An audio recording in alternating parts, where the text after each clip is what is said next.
بابل للروايات مع النص العربي تقدم المخطوف.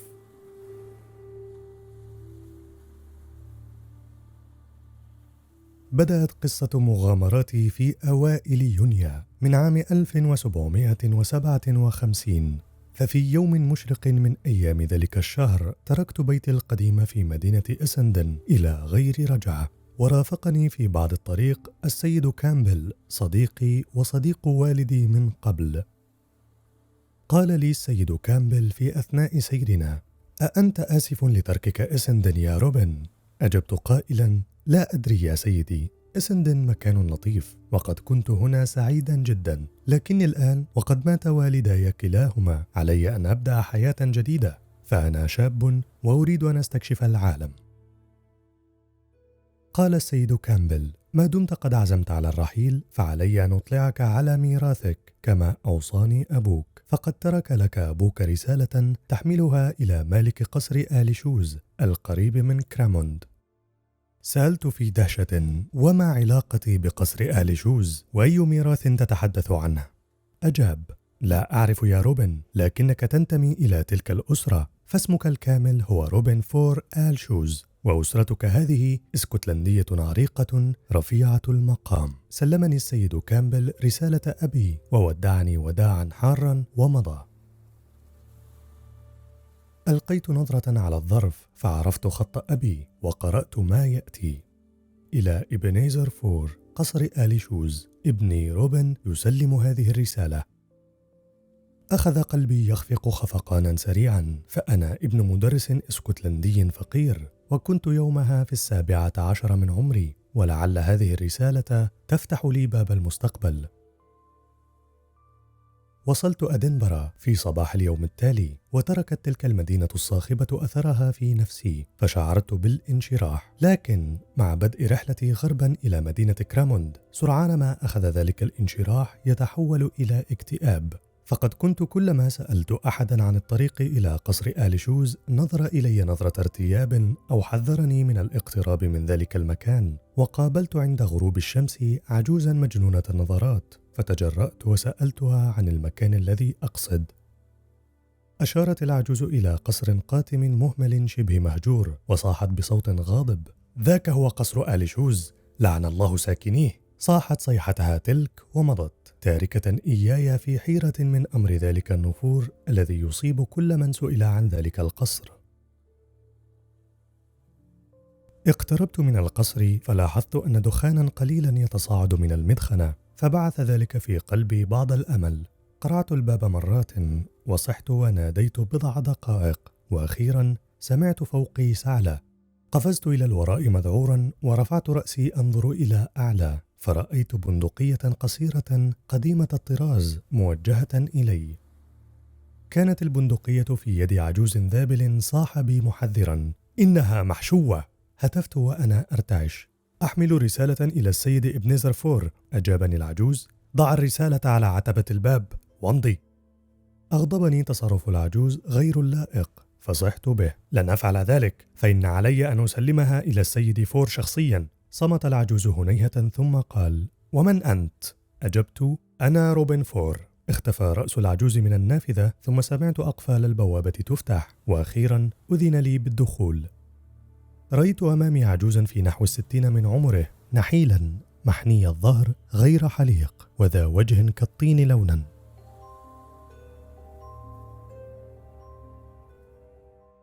قادني العجوز إلى المطبخ وقدم لي حساء باردا كريه الطعم. فجأة مد يدا مجعدة وقال: أرني الرسالة.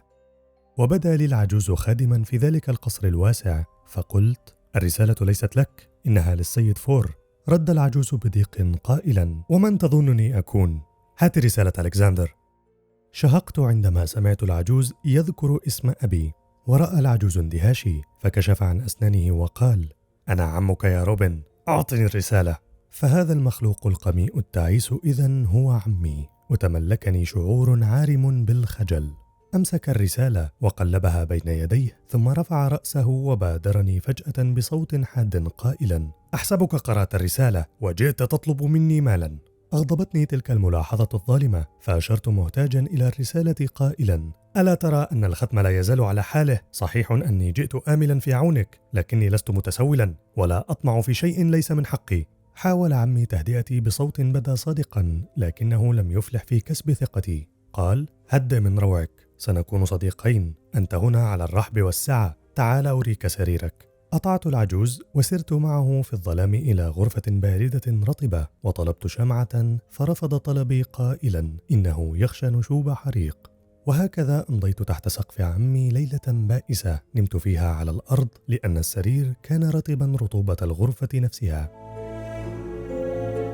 في صباح اليوم التالي تناولت فطورا من المهلبية الباردة، ثم جلست أنا وعمي لنتحدث في الأمر. أخذ عمي يسألني عن أسرتي بكثير من الجلافة والوقاحة، فاستبد بي الغضب ونهضت مزمعا على الرحيل، لكنه تعلق بي وناشدني أن أقيم معه أياما، على الرغم من أن عينيه كانتا تفضحان مقته لي وحقده الشديد علي. وقد أربكني تصرفه ذاك، لكني وافقت أخيرا على طلبه. مر النهار بطيئا، استكشفت في أثنائه القصر سعيدا بتخلصي من صحبة عم المقيتة الجافية، وقضيت ساعات في المكتبة أقلب بسعادة صفحات الكتب الكثيرة هناك، ورأيت في باطن غلاف أحد الكتب إهداء كتبه أبي، هو الآتي: إلى أخي ابنيزر في عيد ميلاده الخامس. حيرتني تلك العبارة، فهي تنقص ما كان قد ترسخ في ذهني من أن أبي هو الأصغر بين الأخوين، ولو لم يكن الأصغر لكان هو وارث قصر آل شوز، ولقد كتب ذلك الإهداء بخط سليم لا يصدر عن طفل دون 5 من عمره. ذهبت إلى عمي وسألته إن كان أبي قد تميز في طفولته بمهارة فائقة. أجاب: ألكسندر لا، لم يكن يدانيني فطنة ومهارة. زاد ذلك من حيرتي، وسألته إن كان هو وأبي توأمين. قفز عمي من مقعده وأمسكني من معطفي بخشونة، ورأيت شفتيه ترتعشان غضبا، وبدا يجاهد محاولا كتم هياجه، وظل بعد الوقت ينتفض غضبا، ثم هدأ أخيرا وأفلتني. خطر في بالي عندئذ أن عمي مجنون. جلسنا واحدنا قبالة الآخر من دون أن تغيب عن عيني صورة هياجه المفاجئ. قلت في نفسي: إن لم يكن مجنونا فإنه يحاول إذن أن يخفي عني أمرا. ورحت أقلب الأمر على وجوهه، فرسخ في ذهني أن أبي هو الأكبر بين الأخوين، وأن عمي سلبني حق الشرعية في الميراث. وكان عمي في هذه الأثناء يراقبني كما يفعل فأر وقع في المصيدة، وكنت على ثقة أنه ينوي بي شرا. أخيرا كسر عمي الصمت القلق بالكلمات الآتية: يا روبن، سأعطيك بعض المال، كنت وعدت أباك بذلك، سأعطيك نحو 40 جنيها، أخرج دقيقة وسآتيك بالمبلغ. أذهلني ذلك الكرم المفاجئ، وبدا لي أنه تلفيقة جديدة من تلفيقات عمي الشريرة، على أن الفضول دفعني إلى أن أترك الغرفة حبا بمعرفة ما ينوي فعله. وكان جو تلك الليلة مشحونا بالضباب ينذر بالعواصف. استدعاني عمي بعد دقائق، وعد ببطء في يدي 37 جنيها، وكان ما تبقى من المبلغ نقودا معدنية. وقف لحظة يفكر وهو ينظر إليها، ثم غلب عليه الجشع فدسها في جيبه.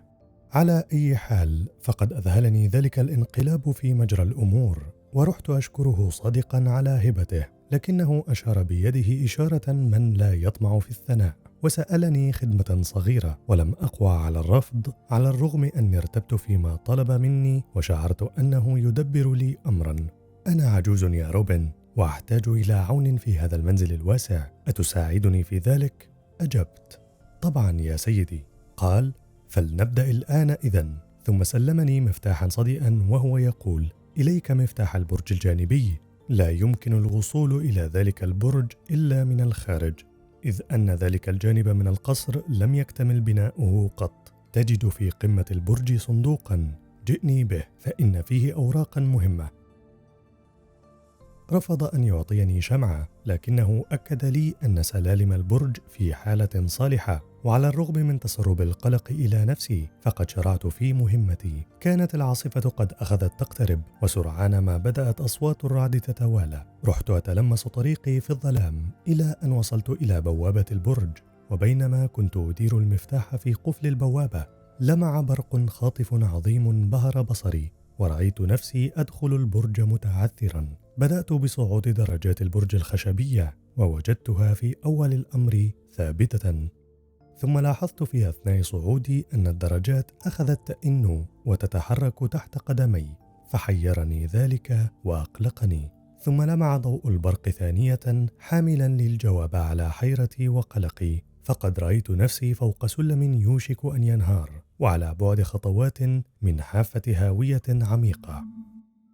أحسست بالدم يجمد في عروقي، فقد أرسلني عمي عمدا إلى حتفي، فتراجعت ببطء ونزلت سلالم البرج وأنا في أشد حالات الذعر والهياج.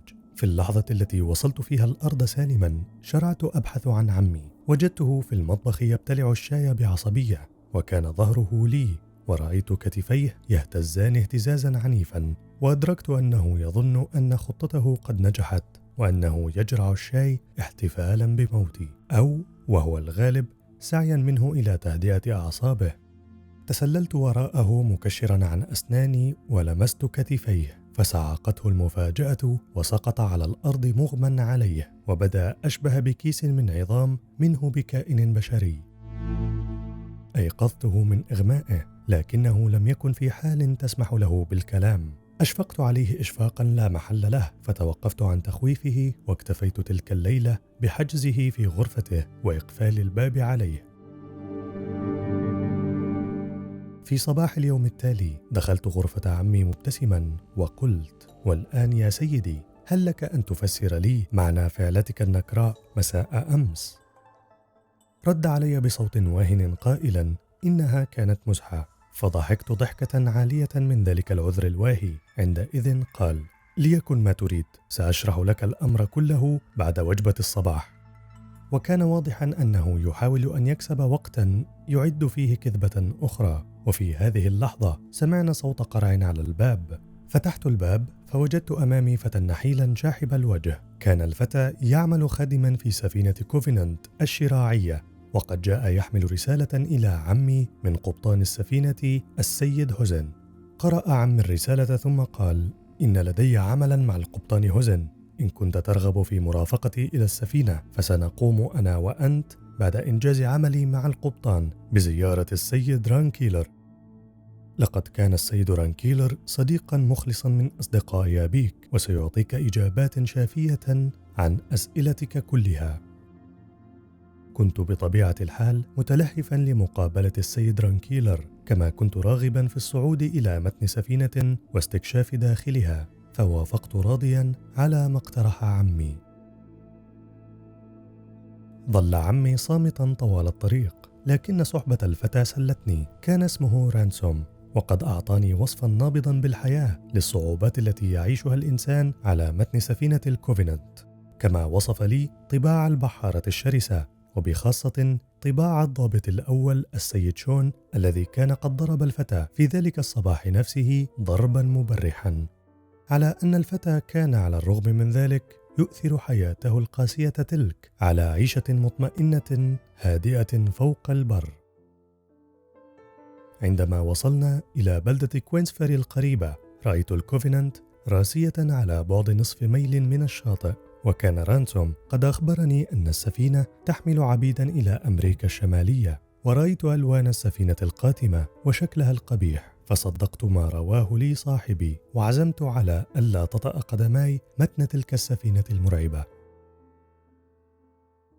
قابلنا القبطان هوزن في فندق واقع في وسط البلدة. كان رجلا طويلا داكن البشرة صارم الهيئة، وكان يجلس إلى جانب مدفأة مستعرة، وقد لبس سترة بحر كاسية وطاقية تغطي أذنيه. ورأى الدهشة في عيوننا، فأوضح أنه أمضى في البلاد الحارة سنينا كثيرة، فلم يعد يحتمل الجو البارد.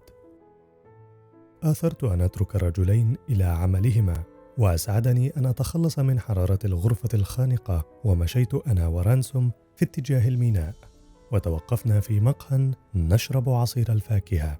ورغبت في أن أسمع رأي رجل محايد في عمي، فتحدثت مع صاحب المقهى، وبدأت بأن سألته إن كان يعرف السيد رانكيلر. أجاب: نعم أعرفه، إنه رجل صادق حقا. ثم سألته عن رأيه في عمي. أجاب: إنه عجوز شرير مكروه، كان فيما مضى رجلا صالحا إلى أن شوهت الإشاعات سمعته.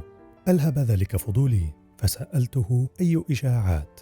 أجاب صاحب المقهى وهو يتركني إلى زبون آخر يقال إنه قتل أخاه الأكبر ليستولي على قصر آل شوز. قلت في نفسي: إذا كنت على حق، فأنا الوريث الشرعي لقصر آل شوز، وعمي يحاول سلب هذا الميراث مني. عدت إلى الفندق وقد عقدت العزم على أن أكتم شكوكي إلى أن أرى السيد رانكيلر، وقد استقبلني القبطان هوزن في الفندق استقبالا وديا، ووضع ذراعه في ذراعي وكأنه يريد أن يسر لي بشيء، وقال: أنت شاب لطيف، تعال معي فأريك السفينة ونشرب الشاي ونتحدث.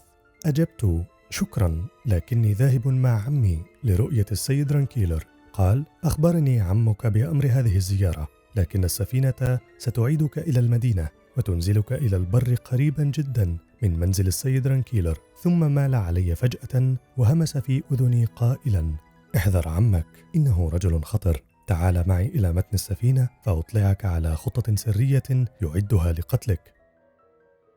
حسبت أني وجدت صديقا أمينا، فوافقت على الذهاب إلى سفينة الكوفينانت، وركب عمي إبنيزر ورانسوم إلى جانبي في القارب الذي سيحملنا إلى السفينة. عندما وصلنا السفينة رفعت إلى متنها بسرعة، فتسببت لي تلك الحركة المفاجئة دوارا خفيفا، وترنحت قليلا، ثم التفت حولي فلم أرى عمي، فقلت: أين عمي إبنيزر؟ فجاءني صوت القبطان هوزن من خلف وهو يقول: صحيح، أين هو؟ فالتفت أواجهه، كان وجهه يقطر شرا ولؤما، وكان صوته جافا قاسيا.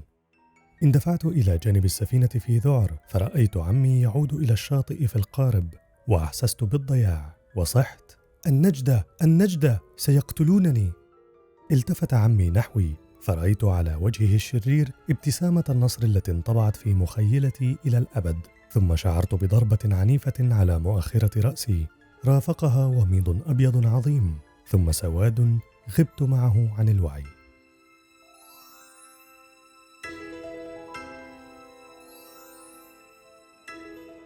عندما أفقت من إغمائي كنت أشعر بغثيان، وكنت مقيدا في مكان بارد ومظلم. لا أذكر كم من الأيام بقيت محتجزا في السفينة وحيدا وخائفا. لقد أنهكت الحمى جسدي، وأضنت الكوابيس المرعبة فكري وعذبتني. ثم نقلت بناء على أوامر طبيب السفينة السيد رايتش إلى العنبر الأمامي، وبدأت هناك أستعيد عافيتي ببطء وأتعرف إلى البحارة وحياة البحر، وبدأت كذلك أفكر فيما ينتظرني من مصير، فقد علمت أني سأباع في أمريكا بيع العبيد.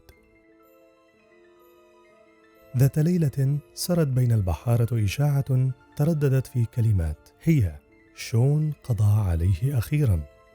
وسرعان ما تبين أن شون هاجم في إحدى نوبات غضبه الفتى رانسوم، وانهال عليه رفسا ولكما. ثم جاءني القبطان يحدثني بلهجة مازحة مفاجئة وقال: أريدك أن تخدم في السفينة محل رانسوم. خرجت من العنبر الذي أنا فيه، فرأيت رجلين يحملان جسد رانسوم. حدقت في الرأس المتدلي، فرأيت عليه صفرة الموت. رآني شون الذي كان قريبا مني أنظر بحرقة في صديق الميت، فانتهرني قائلا: أغرب عن وجهي، فجريت مذعورا.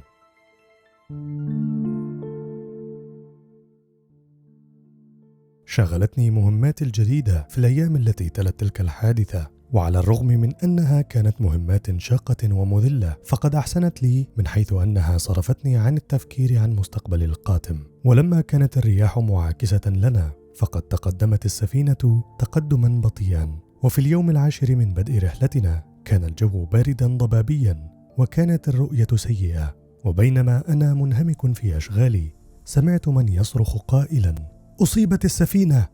اندفع البحارة جميعا إلى جانب السفينة يستطلعون الأمر، وقد دخل في روعهم أن سفينتهم قد اصطدمت بالصخور، لكن تبين أنها اصطدمت بمركب صيد صغير فحطمته تحطيما.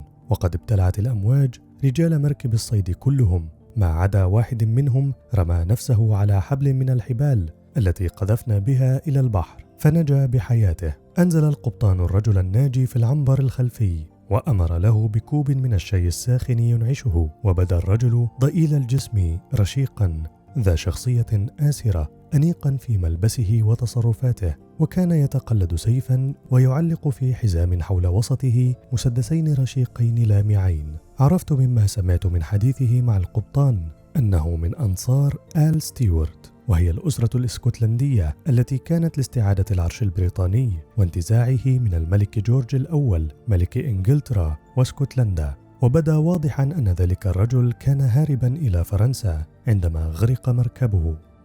عرض الرجل على القبطان هوزن مبلغا كبيرا من المال مقابل نقله إلى فرنسا، لكن القبطان رفض عرضه. ثم توصل الرجلان أخيرا إلى اتفاق يقضي بأن ينقل الغريب إلى مكان من ساحل اسكتلندا ذكر أن له فيه أصدقاء، على أن ينال القبطان مقابل ذلك 60 جنيها.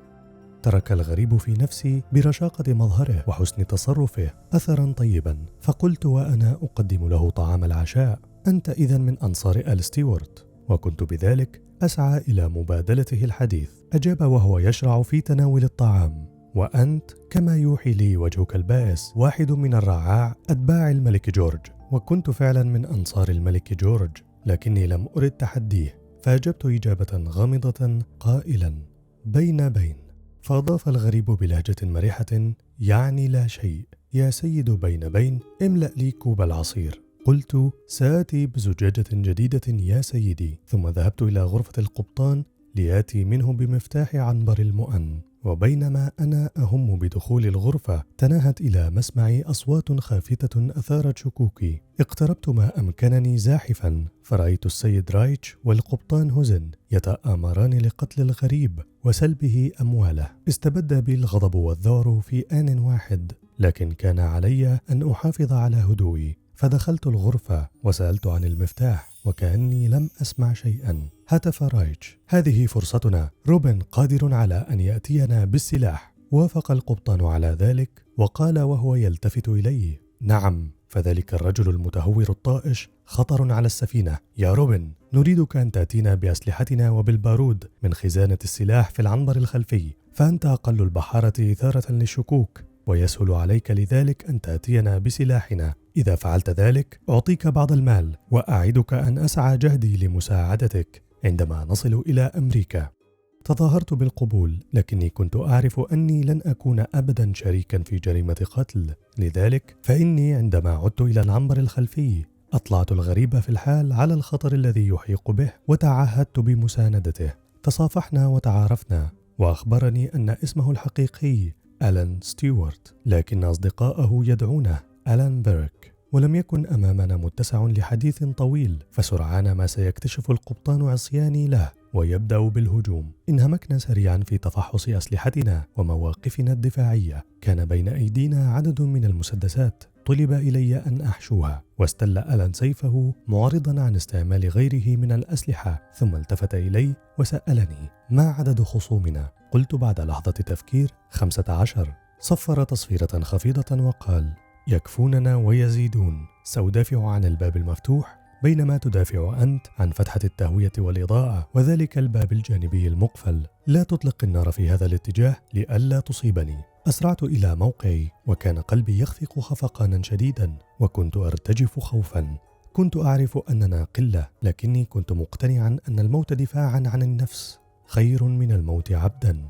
وصل القبطان فشهر ألان سيفه في وجهه، فلم يخف القبطان ووقف وقفة ثبات وقال بلهجة المستاء: أهذا جزاء ترحيبي بك؟ سارع ألان يقول: اهجم برجالك يا سيدي، لقد صرع هذا السيف الكثيرين من رعاع الملك ولن يتراجع الآن. لم يقل القبطان للغريب شيئا آخر، لكنه رمقني بنظرة غاضبة كريهة وقال بصوت خفيض مشحون بالوعيد: لن أنسى فعلتك أبدا يا روبن. ثم استدار ومضى. أما أنا فقد جمد الدم في عروقي. وسرعان ما وصل إلينا صليل السيوف التي كانت توزع على البحارة. ثم فجأة انقض علينا الرجال، وكان أول القتلى السيد شون الذي قاد الهجوم. فقد تنحى صديقي الجديد جانبا في حركة سريعة بارعة وغرز سيفه في جسد خصمه. ورأيت في مقتل شون انتقاما لجريمة قتل صديقي رانسوم. ثم حاول 5 رجال تحطيم الباب المقفل، وعندما تمكنوا من إحداث فتحة فيه أطلقت النار عشوائيا عبر الفتحة. فعلت صرخة ألم مدوية. لم أكن قد أطلقت نارا من قبل ولا حملت مسدسا، لكني كنت مذعورا وأدافع عن حياتي. ساد الصمت فجأة، فقد ارتد الأعداء ليلملموا جراحهم، ووقفنا وحدنا في جو الغرفة العابق بالدخان ورائحة البارود اللاذعة، وقد تلطخ المكان حولنا بالدم. على أي حال كنا نعلم أن انتصارنا غير نهائي، فرحنا ننتظر هجوما جديدا. وسرعان ما بدأ الهجوم المنتظر، وراح البحارة يهاجموننا من جهتي القوة والباب الأمامي في وقت واحد. كنت مستعدا لهذا الهجوم، وصرعت رجلين كانا يتدليان من القوة إلى داخل الغرفة. وكان ألان في هذه الأثناء يتصدى لخصومه بمهارة فائقة، موجها ضربات سيفه البتار في كل اتجاه. أخيرا استدار البحارة على أعقابهم، وقد نالهم ما نالهم وولوا هاربين. ملأ الانتصار ألان نشوة ومرحا، ونظم في نشوة زهوه أغنية بلغة السكان المحليين في المرتفعات الاسكتلندية يصف فيها ذلك الانتصار. وعلمت فيما بعد عندما ترجم لي كلمات تلك الأغنية أنه لم يأتي على ذكري فيها. أما أنا فقد تذكرت عندما هدأ ضجيج المعركة أني قتلت 3 رجال، فشعرت بالغثيان، ورحت فجأة أرتجف وأبكي كما يبكي الأطفال. نسي ألان مهرجانه وأحاط كتفي بذراعه وقال لي إني فتى شجاع ورفيق معتمد. وبعد أن طيب خاطري قليلا رأى أن أنام قليلا ليريح جسدي وفكري، بينما يقوم هو بنوبة الحراسة الأولى. بدت تلك الليلة صامتة صمت القبور، وكنت أنا وألان نتناوب الحراسة كل 3 ساعات. وفي صباح اليوم التالي جلسنا نحن الاثنين نتناول طعام الفطور، وقد غلبنا الانشراح، فإن سيطرتنا على العنبر الخلفي تعني أننا نسيطر على أحسن الأطعمة وأفضل سلاح فوق متن السفينة. وفي أثناء وجبة الصباح تلك أكد ألان صداقتنا بأن قدم لي زرا من أزرار معطفه الفضية، وقال: احتفظ به تذكارا لأحداث الليلة السابقة. إذا أريت هذا الزر في أي مكان فسيمد لك أصدقاء ألان بيرك يد العون. كان في زهوة غروره تلك بادي الجد والوقار، وقد بذلت جهدا شاقا كي لا أنفجر ضاحكا، وتدبرت أمر شكره بوقار مماثل. أخيرا جاء القبطان يعرض التفاوض. كان وجهه شاحبا متعبا، وكان يرفع إحدى ذراعيه بحمالة معلقة بعنقه، ووافق بعد حديث قصير أن ينزلنا أنا وألان إلى الشاطئ دون مضايقات. وبينما كنا أنا وألان ننتظر وصول السفينة إلى الشاطئ، رحنا نتحدث عن أنفسنا. استمع إلى حكايتي بتعاطف إلى أن ذكرت اسم صديقي السيد كامبل. عند ذاك رأيته ينتفض بعنف، ثم أخبرني أن بين آل ستيوارت وآل كامبل عداوة مريرة ونزاعات دموية متواصلة. وكانت حكاية ألان أشد إثارة حتى من حكاية نفسها، فقد بدأ حياته ضابطا في الجيش الإنجليزي، ثم فر منه ليلتحق بالإسكتلنديين المطالبين باستعادة عرش آل ستيوارت. وكان أن تمكن الجيش الإنجليزي النظامي المدرب التابع للملك جورج الأول في معركة كالودن الشهيرة من سحق الجيش الاسكتلندي غير المتماسك. وسألت ألان عن السبب الذي حمله على البقاء في اسكتلندا بعد تلك المعركة، وقد بات خارجا عن القانون. قال موضحا: أقوم برحلات منتظمة بين اسكتلندا وفرنسا في خدمة قائد آرتشيل، فالمزارعون يدفعون ضريبة للملك جورج، ويدفعون لآل ستيوارت إخلاصا منهم لهم ضريبة مماثلة، ومهمتي أن أجمع هذه الضريبة وأحملها إلى فرنسا حيث يقيم آرتشيل. سألت: وهل يدفع المزارعون هذه الضريبة الثانية عن طيبة خاطر؟ أجاب: نعم، يدفعونها عن طيبة خاطر، وينظم هذه العملية جيمس شقيق آرتشيل. أخبرته عندئذ أني على الرغم من أني من أنصار الملك جورج مقدر لهؤلاء القوم إخلاصهم النبيل. ارتسمت ابتسامة على وجهه وقال: أنت شاب نبيل. ثم تحولت الابتسامة إلى عبوس قاتم، وأضاف يقول: وليس كذلك آل كامبل، ليس كذلك الثعلب الأحمر. تغلب فضولي على رغبتي في تهدئة غضب محدثي، فقلت: من هو الثعلب الأحمر؟ فأجاب بصوت يخنقه الحقد قائلا: من هو؟ عندما قهر الجيش الإسكتلندي في معركة كالودين، أجبر آرتشيل على الفرار إلى فرنسا. صادروا أراضيه وجردوا أهله من السلاح، بل منعوهم من لبس شعار النبالة، لكنهم لم يقووا على نزع الإخلاص من قلوب أبناء الشعب، وهذه الضريبة تثبت ذلك. ثم سعى كولين كامبل إلى التقرب من جيمس شقيق آرتشيل، وتمكن بهذه الوسيلة من اكتشاف الطريقة التي تتسرب بها الضريبة الثانية إلى خارج البلاد، وأصر بالأمر إلى سيده الملك جورج، فطرد أنصار آرتشيل من مزارعهم وتركوا يتضورون جوعا، واستبدل بهم مزارعون آخرون من رجال كامبل. وقد لقب كولين كامبل لحيلته الخسيسة تلك بالثعلب الأحمر، لكنه سيدفع قريبا ثمن شروره، فقد أقسمت أن ألاحقه وأقتله.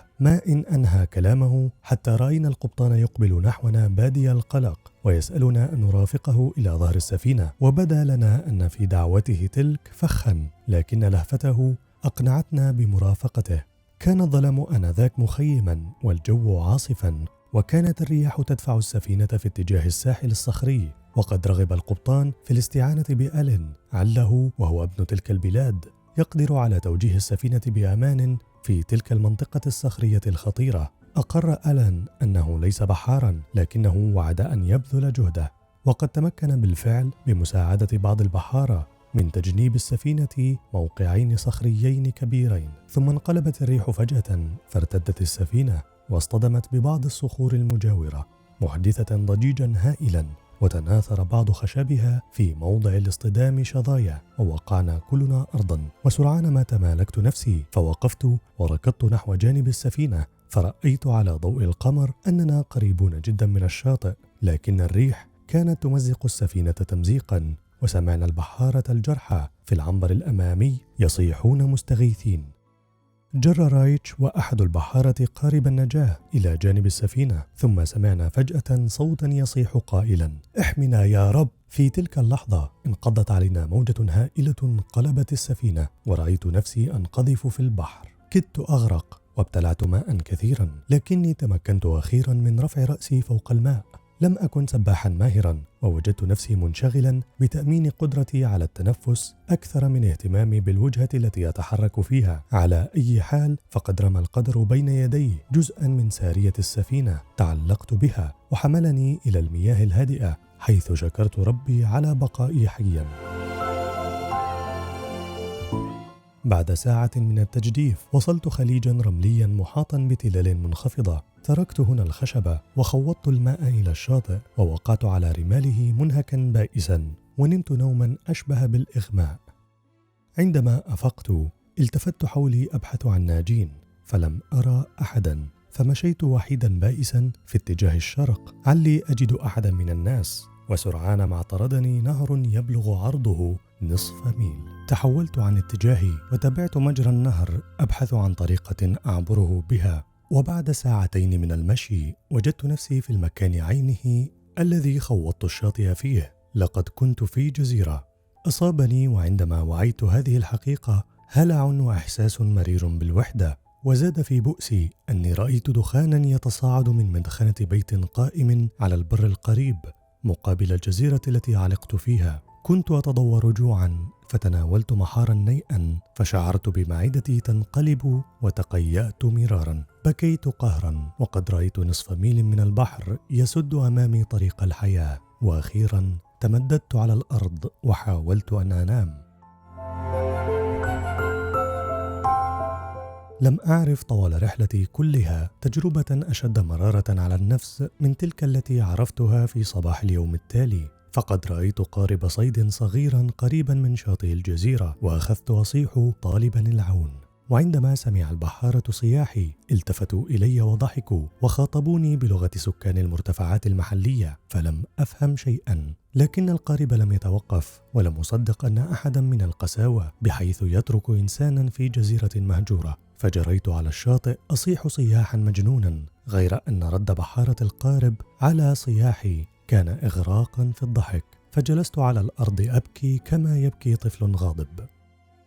عشت أياما 4 على المحار النيء الكريه وثمار العليق البري. ثم مر قارب صيد آخر وعندما ناديت استدار ناحيتي يصيح مخاطبا إياي بلغة سكان المرتفعات، وعلى الرغم أني لم أكن أتكلم تلك اللغة فقد استنبطت كلمة مد، وفجأة انكشف أمامي السبب الذي حمل بحارة قارب الصيد الأول على الضحك، فإنه حين ينحسر المد تنخفض مياه الممر المائي الذي ظننته نهرا وتصبح ضحلة يسهل عبورها إلى البر الرئيسي. وبينما رحت أخوض المياه الضحلة تناوبتني مشاعر الارتياح لخلاصي والثورة على نفسي لغبائي، وهكذا وجدت نفسي على شاطئ راسمول الأجرد أتوجه نحو المنزل الذي رأيت الدخان يتصاعد منه فوق الجزيرة. وصلت في نحو 6 من ذلك المساء إلى كوخ منخفض خشن المظهر، ورأيت عجوزا يجلس خارج الكوخ يدخن غليونا.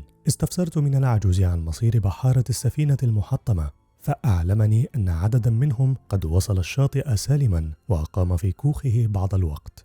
سألت: أكان بين الناجين رجل ذو ثياب مميزة؟ أجاب أنه كان بينهم رجل لا يلبس ثياب بحار، ثم رأيته يهتف فجأة: لا بد أنك الفتى الذي يحمل الزر الفضي. أجبت وأنا أريه الزر: أنا هو. قال: إن لك عندي رسالة، عليك أن تلحق صديقك إلى منطقته عبر تروسي. ثم أدخلني كوخه وعرفني إلى زوجته، واستمع الزوجان إلى مغامراتي، ثم سمح لي أن أقيم تلك الليلة في كوخهما، وقدم لي طعاما. بدأت في صباح اليوم التالي رحلتي. كانت المسيرة إلى تروسي طويلة، وكان الريف فقيرا يعشش في طرقاته المتسولون واللصوص وقطاع الطرق، وقد حاول الدليل الذي استأجرته ليدلني على الطريق أن يسلبني مالي. لذا فإني شعرت عندما وصلت إلى تروسي بارتياح عظيم، وتلقيت تعليماتي هناك من ربان المعدية التي تصل بين تروسي وكنلوتشالين. لم أحسن التصرف أول الأمر مع ربان المعدية، إذ عرضت عليه مالا مقابل معلومات توصلني إلى ألان، ثم كان حظي معه حين رأيته الزر الفضي خيرا مما سبق، فدلني على الطريق التي يسلكها. شكرته فقال لي: لأنك الفتى الذي يحمل الزر الفضي علي أن أساعدك، لكن حاذر بعد اليوم أن ترفع صوتك بالسؤال عن ألنبرغ أو أن تعرض نقودك القذرة على سيد اسكتلندي. شعرت بالخجل من نفسي واعتذرت. قضيت ليلة في فندق في كنلوتشالين، وبدأت في صباح اليوم التالي رحلتي إلى أبن منطقة ألان. وكانت الرحلة تستغرق يومين وسط أراضٍ وعرة وخطرة، وقد سرني لذلك أني تعرفت في الجزء التالي من أسفاري على مبشر جوال يدعى السيد هندرلاند، وقد وافقت طباع ذلك المبشر ميولي، وقبلت دعوته للإقامة عنده تلك الليلة. لم أكن راغبا على أي حال في التعرف على جون كليمور الذي وجهني ألان إلى أن أقيم ليلتي عنده، فإن تجربتي مع سكان المرتفعات الجفاة جعلتني أبدي منهم جانب الحذر. وفر علي السيد هندرلاند في اليوم التالي مسيرة نهار كامل، إذ نقلني في زورق عبر أحد الخلجان إلى منطقة أبن. لاحظت ونحن نعبر الخليج ومضات حمراء تنبعث من الأراضي المحاذية للشاطئ. سألت عن تلك الومضات، فقيل لي إنها في الغالب صادرة عن جنود الملك جورج الذين جاءوا يطردون أنصار آل ستيوارت في تلك المنطقة من مزارعهم. أنزلني القارب في مكان من الشاطئ قريب من تلة في منطقة ذات أشجار، وهناك جلست أستريح وأتناول شيئا من الطعام وأفكر في أمري. وقد قطع علي تفكيري أصوات خيالة تردد صداها من حولي، ثم رأيت موكب الخيالة يقترب مني. كان الأول رجلا ضخما أحمر الشعر، وكان الثاني كما يوحي مظهره محاميا، والثالث خادما، والرابع ضابطا. اعترضت الموكب وحييت قائده وسألت عن الطريق إلى أوتشارن. نظر الرجل إلي نظرة ثاقبة وقال: من تقصد هناك؟ أجبت: أقصد جيمس جيلن. فرأيت التجهم على وجه الرجل، فأسرعت أضيف قائلا: أنا من رعايا الملك جورج المخلصين. أجاب دون أن يبدو مطمئنا إلى كلامي: عظيم، ولكن لما تقصد أخا أرتشيل غير الشقيق؟ ولتعلم أني صاحب نفوذ هنا، إن قوات الملك تحت إمرتي. أدركت عندئذ أني أواجه كولين كامبل الثعلب الأحمر، عدو ألان الألد. شرعت في الجواب، لكن ما هي إلا لحظات حتى انطلقت رصاصة من أعلى التلة، وهو كامبل من على حصانه وهو يئن قائلا: أصبت! قفز المحامي عن حصانه ورفع الرجل بين ذراعيه فوجده دون حراك. مات الثعلب الأحمر. شلني المشهد المروع ووقفت جامدا كالحطبة، ثم لمحت بطرف عيني شخصا متشحا بالسواد يجري فوق التلة هاربا. التفت وصحت، ذاك هو القاتل. جريت نحو القاتل أطارده، فسمعت المحامي يصيح: 10 جنيهات لمن يمسك ذلك الفتى، إنه شريك في الجرم، أرسل إلى هنا لاعتراضنا وإيقافنا. سمعت ذلك فدب في الهلع. كنت المطارد فصرت الطريد. التفت ورائي فرأيت ذوي المعاطف الحمراء من عسكر السلطة في أعقابي، وفي اللحظة التي بدا لي فيها أن مغامراتي قد وصلت إلى خاتمة محزنة، سمعت من على يميني صوتا خفيضا آمرا يقول: تعال هنا بين الأشجار. كان الجنود يوشكون أن يطبقوا علي، فأطعت الصوت الآمر دون تردد، وكانت طلقات المطاردين قد أخذت تتطاير حولي ويتردد صداها في أرجاء الغابة. كان ذاك ألان. قال لي: تعال اتبعني. ثم اندفع في سرعة خاطفة. ركضت مجاريا سرعته أميالا، فقد أورثني الخوف أقداما مجنحة. أخيرا ارتمى ألان على الأرض وسقطت إلى جانبه، وقد كادت أنفاسي تتقطع. تمالك ألان نفسه بعد تلك المطاردة. قبلي. وقف والتفت حوله هنيهة، ثم عاد وجلس جانبي. قال: كانت مطاردة حامية يا روبن. لم أقل شيئا، ودفنت وجهي بين الأعشاب. كنت قد رأيت نبيلا من نبلاء البلاد يموت موتا فجائيا. لم أكن قد صحوت من الصدمة بعد، وكانت الحسرة على ذلك الرجل لا تزال طاغية على قلبي. رأيته يقتل أمام عيني، وكان ألان قد أقسم أن يقتله، وقد رأيته في مسرح الجريمة. وسواء عندي أكان قتله بيده أم أمر أحدا بقتله، فالجريمة هي. صديقي الوحيد في هذه المرتفعات الجافية قاتل، ولم أقوى على رفع رأسي ومواجهته. سألني ألان: ألا تزال متعبا؟ أجبت ووجهي لا يزال مغطى: لا، لست متعبا، لكن علينا نحن الاثنين أن نفترق. أحببتك يا ألان كثيرا، لكن طريقك غير طريقي. سألني وقد علت وجهه نظرة جادة: وما الداعي؟ أجبت بانفعال: ألا تعلم إن في الطريق رجلا مقتولا أقسمت أنت على قتله؟ رد علي ألان بنبرة غاضبة قائلا: أتظن أني إذا أردت أن أقتله أقوم بذلك في منطقتي فأجلب على شعب المتاعب؟ وهل آتي لقتله وليس معي إلا قصبة صيد؟ نظرت إليه فرأيت أن ما كان يمسكه بيده اليسرى لم يكن فعلا إلا قصبة صيد. قلت معتذرا: إنك فعلا غير مسلح. أضاف ألان يقول: والآن أقسم لك بشرفي أن لا يد لي في قتل هذا الرجل. صحت وقد انزاح عن قلبي عبء ثقيل.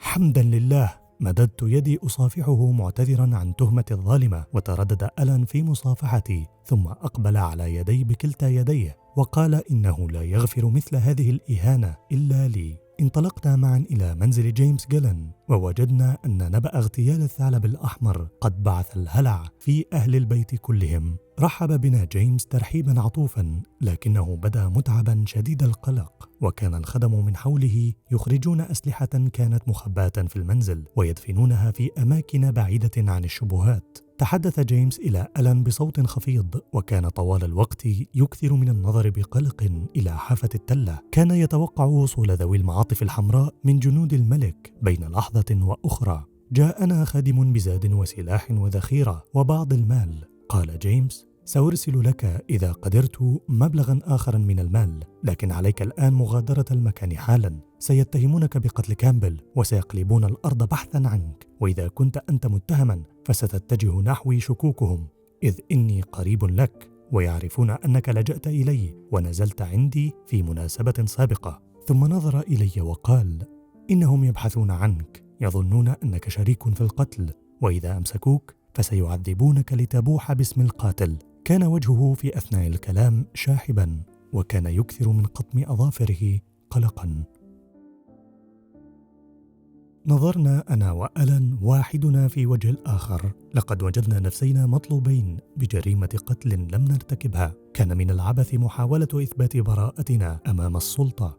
لذا ودعنا جيمس وداعا سريعا، وانطلقنا في ظلام تلك الليلة غير المقمرة، مطمئنين إلى أن الظلام الدامس يستر تحركاتنا. كانت رحلة قاسية وسريعة. كنا نركض حتى نعجز عن مواصلة الركض، فنسعى هرولة دقائق نلتقط فيها أنفاسنا، لنعود بعد ذلك إلى مواصلة الركض. وصلنا عند الصباح إلى واد تغطيه الصخور الضخمة ويجري فيه نهر جياش. قال لي ألان: تعال، علينا أن نعبر النهر، فليس في هذا الجانب ما يسترنا، إننا هنا مكشوفان. ركض في اتجاه النهر وقفز إلى صخرة في وسطه، وكدت أزلق عن الصخرة لو لم يمسك بي. وقفنا معا على تلك الصخرة الصغيرة المبللة، ومن حولنا الماء الجارف، وكان لا يزال علينا أن نقوم بقفزة أوسع من سابقتها. نظرت إلى حافة النهر الأخرى، فتأكد لي أني لن أتمكن من الوصول إليها، فغطيت عيني بيدي. هزني ألان هزا عنيفا، وصرخ بكلمات لم أسمع منها وسط هدير المياه كلمة واحدة. هزني مرة أخرى، وقرب شفتيه من أذني وصاح: تعلق أو اغرق. ثم قفز قفزة هائلة أوصلته إلى الجانب الآخر من النهر. أدركت أني إذا لم أقفز الآن فلن أقفز أبدا. تحفزت ورميت بجسدي كله في قفزة يائسة، وتمكنت من التعلق بالطرف الآخر، لكن جسدي كان في الماء، ولم أكن لأقدر على مقاومة تيار الماء الجارف طويلا. فأسرع ألان يمسك بي من شعري ويشدني إلى بر الأمان. وصلنا أخيرا إلى صخرة عالية شديدة الانحدار ذات قمة مقعرة. تسلق ألان إلى قمة الصخرة ودل لي حزامه وشدني إلى فوق. ابتسم لي وقال: الآن أمامنا فرصة للراحة. وكان جوابي على ذلك أني ارتميت على الأرض في الحال وغرقت في نوم عميق. استيقظت على ألان يضع يده على فمي ويهمس: صح، إنك تصدر شخيرا.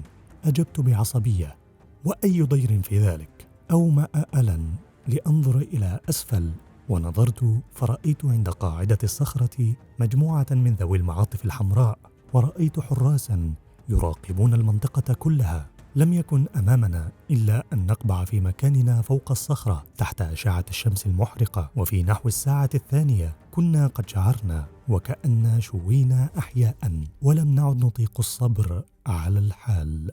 رأينا في موضع قريب منا بقعة ظليلة، فاتفقنا على أن نخاطر بالنزول من فوق الصخرة، فللموت طعم واحد: بضربة شمس كان أم بضربة سيف. تمكنا من الوصول إلى البقعة الظليلة سالمين، فمكثنا هناك إلى أن استعدنا قوانا. ثم أمر ألان بمتابعة المسيرة.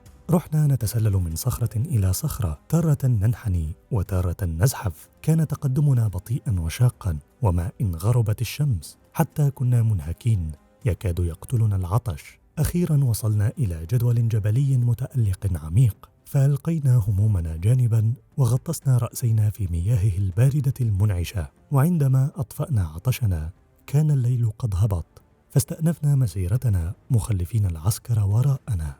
طلع القمر علينا فأضاء أمامنا جبالا ومضيقا بحريا، وهناك عرف ألان طريقه فانشرح صدره وراح يصفر صفيرا عاليا، وأدركنا أننا بتنا إلى حين في أمان. وصلنا عند الفجر إلى المكان الذي نقصده، ولم يكن إلا شقا بعيدا في رأس الجبل. بدا لي على الرغم من غرابته جميلا ساحرا. قضينا هناك 5 أيام ننام في كهف ونقضي الوقت في صيد السمك. علمني ألان المبارزة بالسيف، وكان معلما صارما يصعب إرضاؤه، لكني تعلمت منه الكثير. قضينا كذلك وقتا طويلا نخطط للمستقبل. قال ألان إنه سيحاول الفرار إلى فرنسا، أما أنا فقد أردت العودة إلى قصر آل شوز ومطالبة عمي بميراث الشرعي. رأينا أخيرا أن نذهب معا إلى منطقة المنخفضات، حيث قد أتمكن من مساعدة ألان في خطط الهرب. لكن كان علينا قبل كل شيء أن نتصل بجيمس جيلان لنعلمه بمكان وجودنا ونسأله أن يجمع لنا مالا. خطرت لألان فكرة فريدة. سألني أولاً إن كنت أعيره الزر الفضي الذي أعطاني إياه، فإنه لم يكن راغباً في قطع زر آخر من معطفه. ثم شق شريطاً ضيقاً من بطانة ثوبه وربط به الزر إلى عودين متقاطعين على شكل صليب، ولف ذلك كله في أوراق من شجر الصنوبر والبتولة، وقال لي إن تلك رسالة سيرمي بها عبر شباك أحد البيوت في قرية مجاورة له فيها أصدقاء. سألت: لكن أيفهم من تقع هذه الرسالة بين يديه معناها؟ أقر ألان أن النجاح غير مضمون، وقال: علينا أن نجرب، لكن هذين العودين المتصالبين شبيهان بالعلامة المتعارف عليها بين أنصارنا للتجمع والقتال. ولما كانت رسالتي خالية من أي شرح، فسيفهم من تقع بين يديه أنها ليست دعوة لحمل السلاح بل لشيء آخر. ومن يتعرف على زر معطفي سيعرف أني في خطر، وستقوده أوراق الصنوبر والبتولة إلى هذا المكان، ذلك أنه المكان الوحيد في هذه الناحية الذي يحوي هذين النوعين من الشجر. قلت وقد ارتسمت على وجه ابتسامة: خطة فريدة، لكن عندي خطة أبسط منها. لما لا ترسل رسالة مكتوبة؟ أجاب وهو يرد لابتسامتي: لأن صديقي الذي أرسل له الرسالة يا سيد روبن فور لا يعرف القراءة. تسلل ألان تلك الليلة وسلم رسالته، وفي اليوم التالي دخل علينا عند الظهيرة رجل جاء ينقل الرسالة إلى جيمس جيلن. عاد الرجل بعد 5 أيام يحمل أنباء سيئة، فجيمس مسجون والجنود يمشطون الريف بحثا عنا. كان ما معنا نحن الاثنين يقل عن 6 جنيهات، وكان لابد أن نتدبر أمر سفر ألان إلى فرنسا. استأنفنا رحلتنا بقلبين مثقلين، فالرحلة الآن تبدو طويلة وتبدو آفاقها قاتمة. في تلك الليلة كدت أتسبب بحماقتي بضياع الأمل الباهت بالنجاح الذي كنا لا نزال نتمسك به، فقد نمت في أثناء نوبة حراستي، وعندما استيقظت رأيت نفرا من الجنود يقتربون من ملجأنا. أيقظت ألان بسرعة، فرأى في الحال ما نحن فيه من خطر، لكنه لم يوجه لي كلمة لوم واحدة. لم يكن أمامنا من فرصة إلا بالالتفاف حول الجنود، فقد كان الارتداد إلى الوراء في الطريق التي أتينا منها غير ممكن. فتقدمنا بين الحشائش والشجيرات على أيدينا وأرجلنا كما تمشي الحيوانات، مبقيين رأسينا طوال الوقت مخفوضين قريبا من الأرض. وكان هذا النوع من التحرك مضنيا، فلم يمض من الوقت نصف ساعة حتى بت أشعر أن في كل نقلة أنقلها نهاية لحياتي، ولم يجعلني أتحمل تلك الآلام إلا خوفي من غضب ألان. أخيرا هبط الليل، التفتنا وراءنا فرأينا أن الجنود لم يكتشفوا أمرنا، وشاء ألان أن نمشي طوال الليل، على الرغم من أني توسلت إليه أن يسمح لي بأخذ قسط من النوم. طلع الفجر علينا ونحن لا نزال نمشي، وكان جسدانا محنيين كأجساد الشيوخ، ووجهانا شاحبين، ولم أكن أرى إلا خيالات، ولم أكن أسمع شيئا، فقد تركز انتباهي كله على نقل قدم إلى أمام الأخرى، وكان ألان يترنح أمامي كالمخبول. فجأة قفز من بين الشجيرات 4 رجال وهاجمونا بالسكاكين ورمونا أرضا، ولم أعبأ وأنا ممدد على الأرض بما يصيبني، فقد كان كل ما يعنيني في تلك اللحظة أني توقفت، وحمدت ربي على ذلك. سمعت ألان يهمس لأحد الرجال باللغة المحلية، ورأيتهم يرفعون سكاكينهم عن عنقينا. قال ألان: إنهم أصدقاء يا روبن، إنهم رجال كلاني ماكفيرسون المناهض للسلطة. كنت قد سمعت عن ذلك الاسكتلندي الشهير، لكن لم أكن أتصور أنه يجرؤ على البقاء في منطقته، فقد كنت أفترض أنه لجأ إلى فرنسا مع من لجأ من جماعته.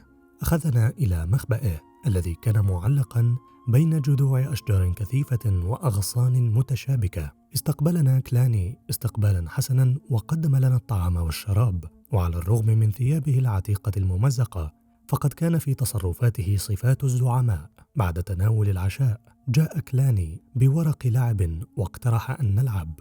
احمر وجهي، فقد كنت وعدت أبي ألا ألعب بالورق أبدا. اعتذرت عن المشاركة في اللعب وتنحيت جانبا. كان رأسي يؤلمني ألما شديدا، وكنت أشعر بحرارة عالية وتخدير في جسدي كله. نمت نوما مضطربا طوال يومين، انتابتني خلالهما كوابيس مرعبة كنت أستيقظ فيها على نفسي وأنا أصرخ. وقد أيقظني ألان في هذين اليومين مرة واحدة. طلب مني فيها قرضا، فأعطيته كل ما معي وعدت إلى نومي المضطرب. استيقظت في اليوم الثالث وقد استعدت شيئا من قواي، لكن اكتشفت أن ألان خسر نقودنا نحن الاثنين، ووجدنا أنفسنا في مأزق حرج. أراد كلاني أن يعيد إلينا نقودنا، لكن لم أكن أعرف إذا كان من اللائق أن أقبلها منه. أقنعني أخيرا أنه لم يكن يسعى وراء الربح، لكني كنت أحس بإحراج شديد، وكنت ناقما على ألان لأنه وضعني في مثل هذا الموقف. استأنفنا رحلتنا في صمت كئيب. كنت غاضبا ولكن رافع الرأس، وكان ألان غاضبا وخجلا من نفسه. كان ألان خجلا لأنه خسر مالي، وغاضبا لأني غاضب منه. وقد زاد في تعاستي أني كنت لا أزال أعاني من بعض الإرهاق وارتفاع الحرارة. اعتذر لي ألان مرة عن فعلته، لكن لم أكن أريد أن أسمع منه شيئا. تابعنا سفرنا في تلك الناحية أياما 3. أخيرا قطع ألان حبل الصمت بأن راح يصفر بانشراح ويغني. لقد تغلب على خجله، والآن شرع يسخر مني، فذكر أني من الرعاع أتباع الملك جورج الأول، وأني أخاف القفز عبر أنهار صغيرة. أخيرا لم أعد أحتمل سخريته، فأطلقت العنان لمشاعري. قلت: أنت أكبر مني سنا يا سيد ستيوارت، وحقك أن تكون قد تعلمت مراعاة مشاعر الآخرين كما يراعي الآخرون مشاعرك. وكان رده على ذلك أن كشف عن أسنانه وراح يصفر لحنا اسكتلنديا، ثم قال بافتخار: أنا من آل ستيوارت. أجبت: نعم، أعرف أنك تحمل اسم تلك الأسرة المالكة، وأنت لا تفتأ تذكرني بهذه الحقيقة، لكني لم أقابل أحدا من آل ستيوارت في اسكتلندا إلا وكان جلفا وقذرا. وقف ألان مبهوتا وكأنه لا يصدق ما يسمع، وقال بصوت خفيض وقد شد على أسنانه: أتدرك أنك تهينني؟ كان غضبي يتعاظم، فقلت: وفوق ذلك فإن الرعاع الذين تتحدث عنهم قد واجهوكم في ساحة القتال وقهروكم، ألا تظن عليك أن تراهم لذلك خيرا منكم؟ قال ألان وقد احتقن وجهه غضبا: لن أسامحك على هذا الكلام. أجبت وأنا أستل سيفي: ولا أنا أسامح. وقف ألان جامدا أمامي وقد بدا على وجهه الذهول، ثم صاح: يا روبن، أأنت مجنون؟ لا أستطيع مبارزتك، أكون كأني أرتكب جريمة قتل. أجبت: لقد أهنتني. جرد ألان سيفه ببطء ثم رماه جانبا وهو يصيح: لا لا لا أقدر. فجأة زايلني غضبي، وأحسست بخواء في قلبي وسائر أنحاء جسدي، وشعرت بشيء يقف في حلقي ويكاد يخنقني، وندمت على ما صدر مني من كلمات قاسية. تذكرت شجاعته وعطفه علي في الأوقات العصيبة، وفجأة خذلتني قواي ولم أعد أقوى على الوقوف، وأحسست بالحمى تشتعل في جسدي. قلت بصوت هادئ: يا ألان، إن لم تساعدني فسأموت هنا. بدا الذعر على وجهه وسأل: أتقدر على المشي؟ أجبت: لا، فساقي واهنتان وفي جنبي ألم مروع. إذا مت سامحني يا ألان، فإني أحببتك دائما حتى في أوقات غضبي. أسرع ألان نحوي يمسكني لئلا أسقط، وصاح بفزع: لا تقل مثل هذا الكلام يا روبن، أنا غبي قليل الإدراك، فقد نسيت أنك فتى، ولم ألاحظ أن الإرهاق والقلق والحمى تكاد تقتلك. أرجوك سامحني، فلننسى هذا الأمر. يا ألان، لما تعطف علي هذا العطف كله؟ أجاب مبتسما: لا أعرف فعلا، أحببتك من قبل لأنك لا تخاصم، والآن أحبك أكثر. دخل بيتا قريبا فاستقبل ألان باحترام بالغ، وأقمنا هناك أياما إلى أن استعدت جانبا من عافيتي.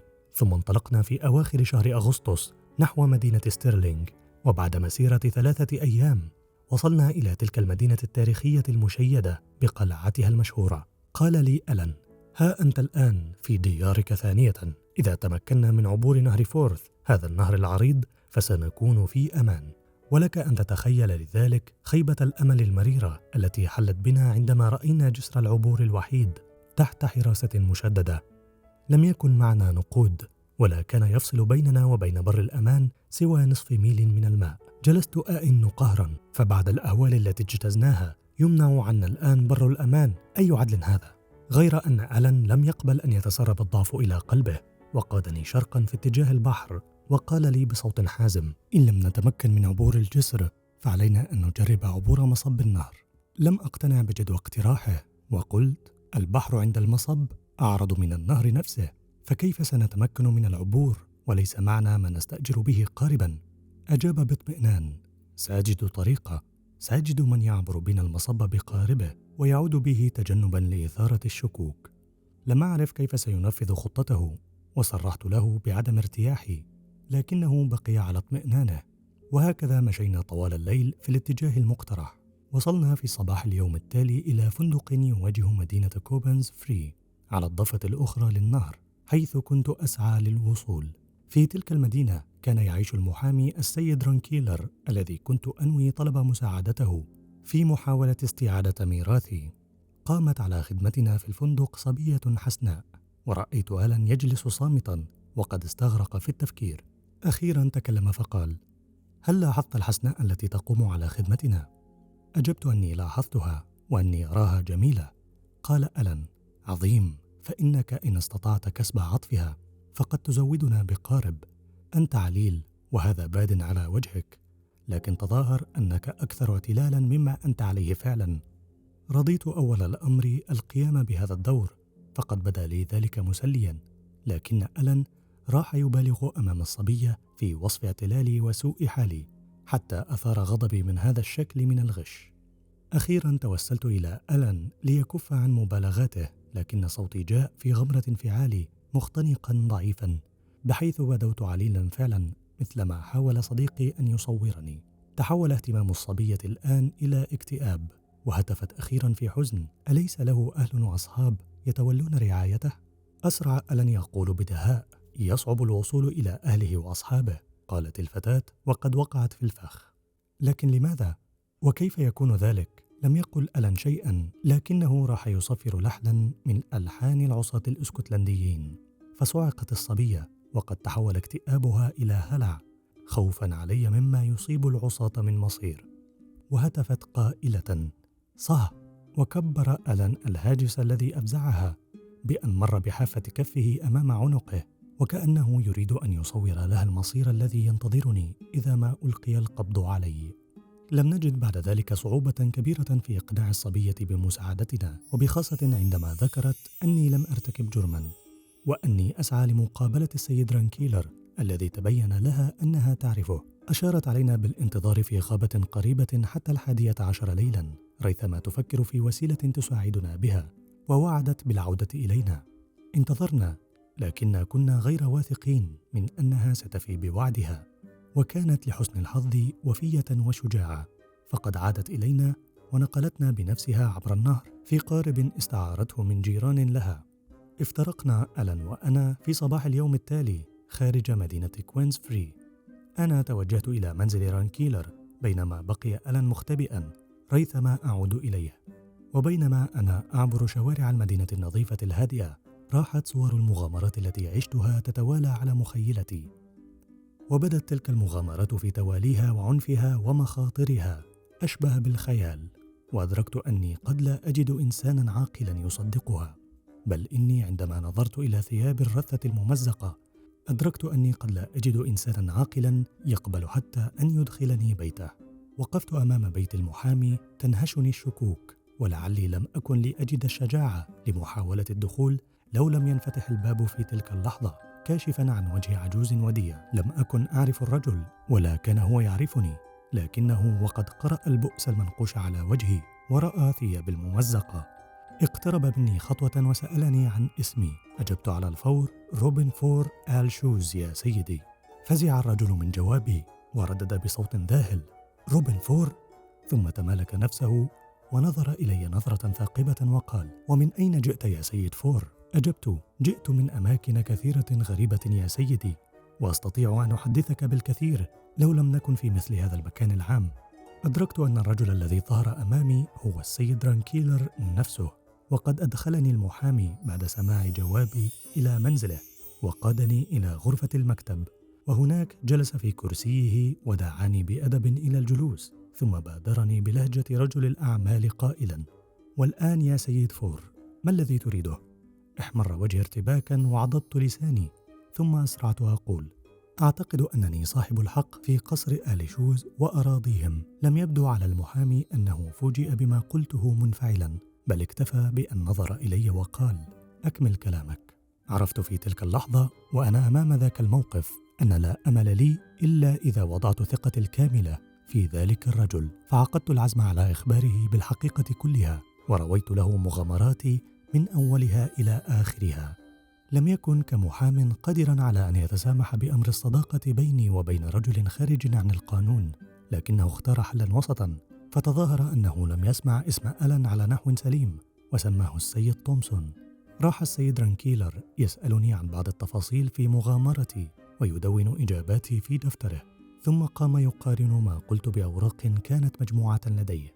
أخيرا ابتسم وقال: روايتك توافق الحقائق التي تجمعت لدي يا سيد فور.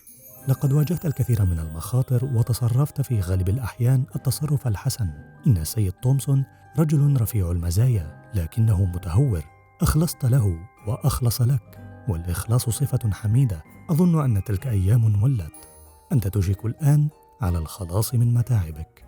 أمر لي عندئذ بمواد للاستحمام، وأعطاني بعض ثياب ابن من أبنائه، ودعاني لتناول العشاء معه، ثم تركني ومضى. حكى لي السيد رانكيلر على العشاء حكاية الإرث الغريبة التي كنت أسعى لكشفها.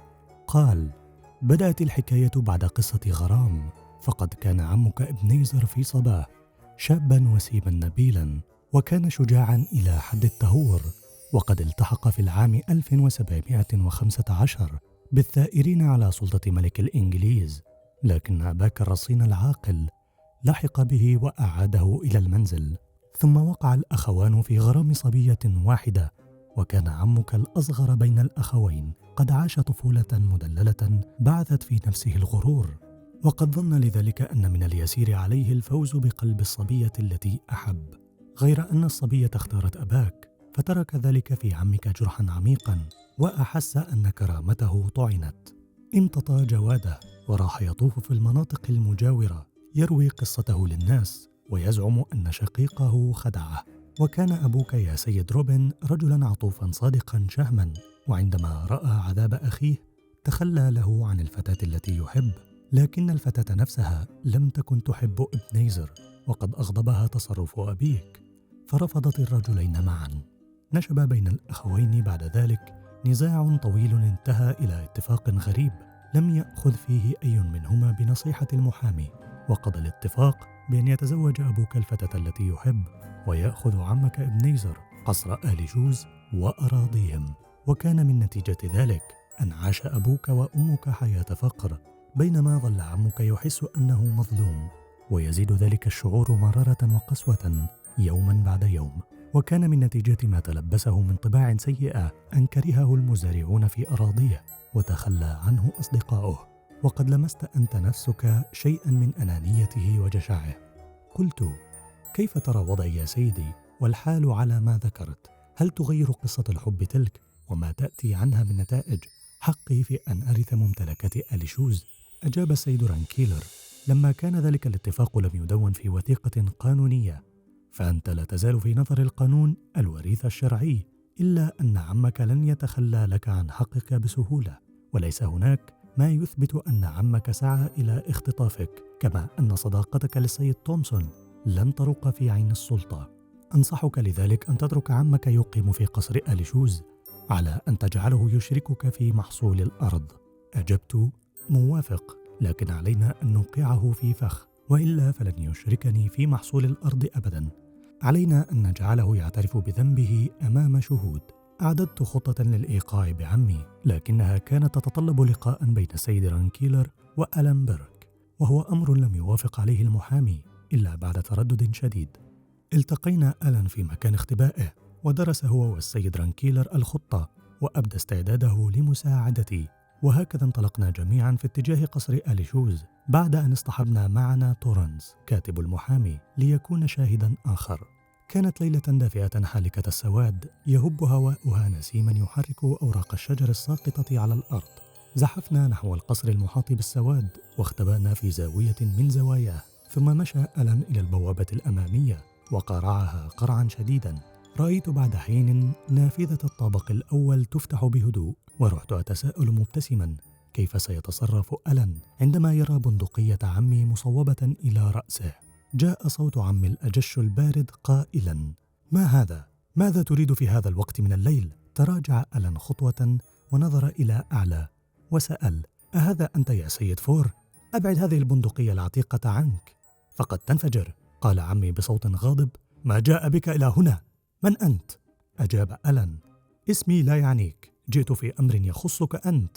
سأل عمي قائلا: أي أمر هذا الذي تتحدث عنه؟ أجاب ألان: روبن. سكت عمي برهة، ثم جاء صوته مرتعشا يقول: لعل من الأفضل أن تدخل.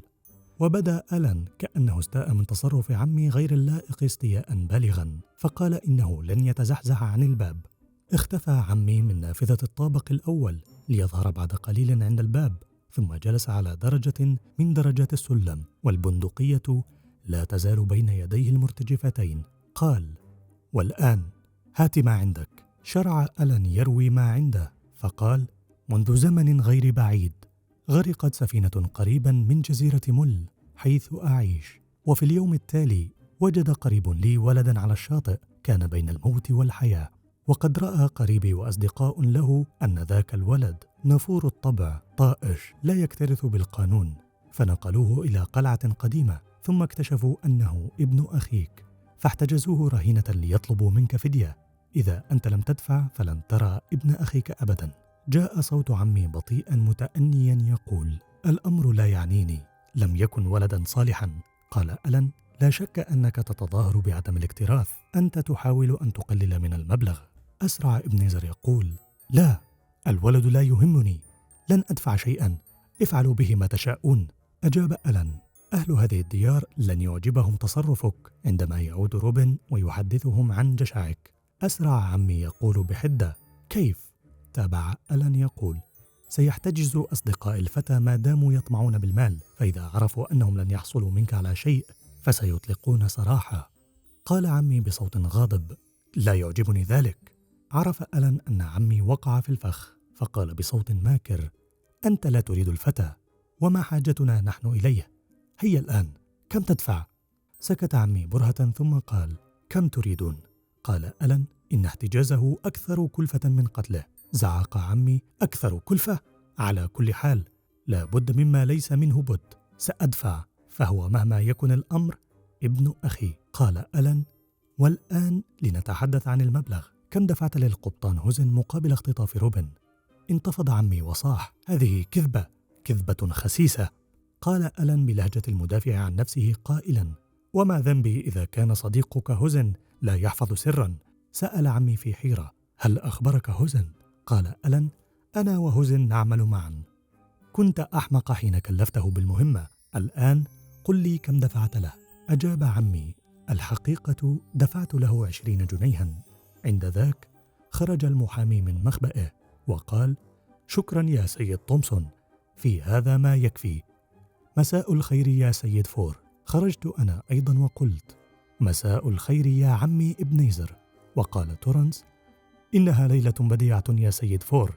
أمسك السيد رانكيلر عمي من ذراعه ودخل به المنزل، ودخلنا نحن وراءه. لم يقل عمي شيئا، فقد صعقه ما حدث.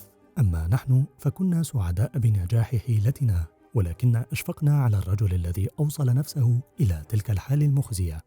ثم أكدنا له بعد حين أن حاله لن تكون سيئة إن هو فعل ما نطلب منه، وقد تركنا عمي والمحامي بعد ذلك لمناقشة التفاصيل.